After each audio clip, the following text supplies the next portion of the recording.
So making sure that you're taking notes in your notebook, we're going to graph our answer from the last question on a blank number line, just like the one that I have shown below. So go ahead and take a moment to make sure that you've drawn a number line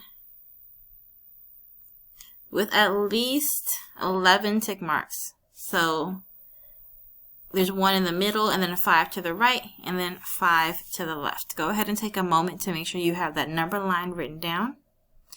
Once it's written down, we're going to go ahead and start off by graphing our answer from the opening exercise on the blank number line.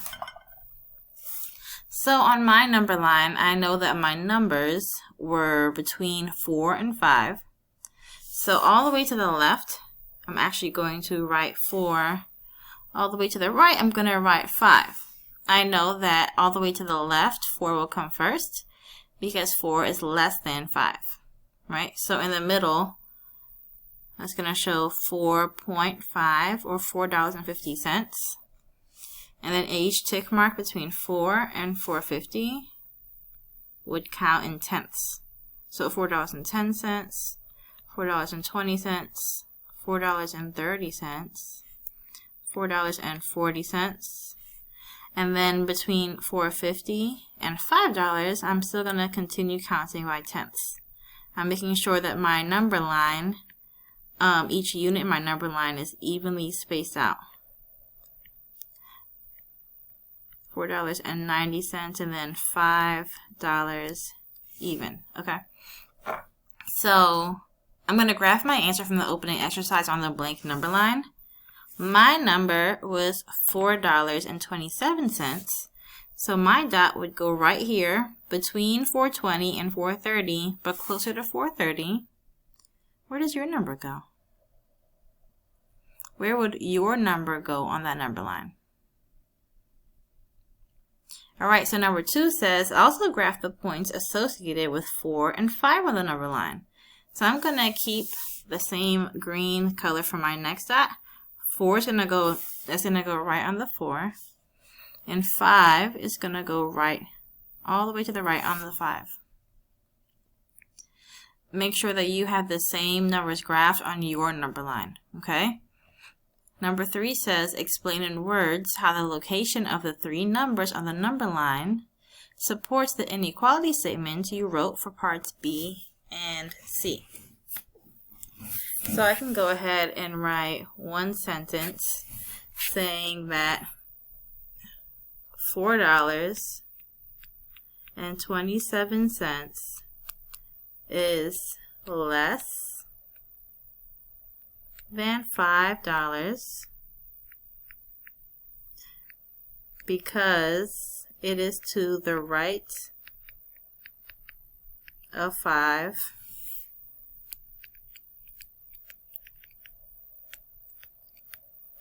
on the number line.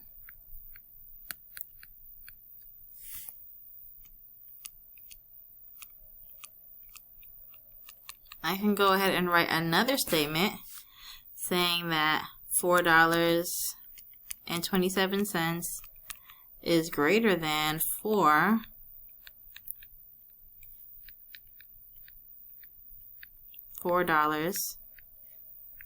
because it is to the left of 4 on the number line.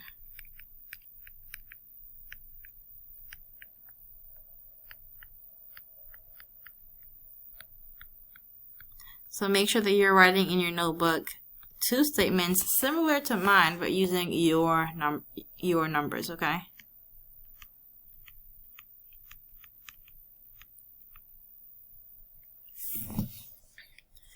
Once you're done writing that, number 4 says, write one inequality statement. Oh man, we haven't done this part yet. So we're writing one inequality statement that shows the relationship among all 3 numbers. Okay, so this time we're just writing one statement.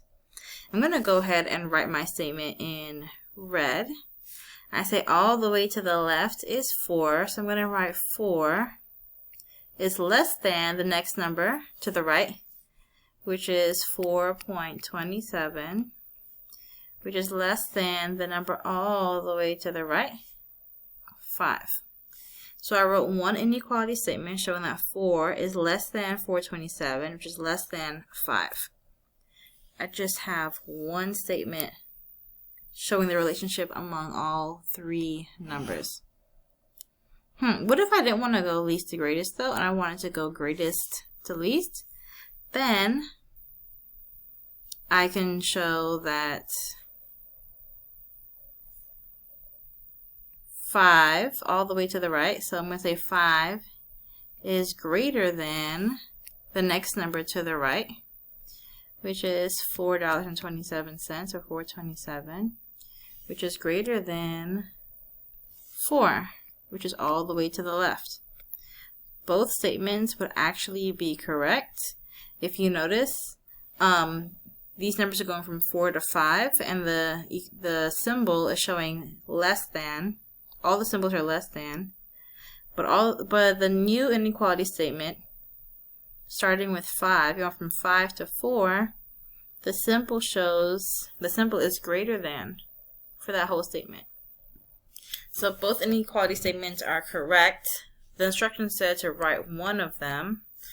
I wrote 2 to show you 2 different possible answers. Go ahead and write your inequality statement based on your number.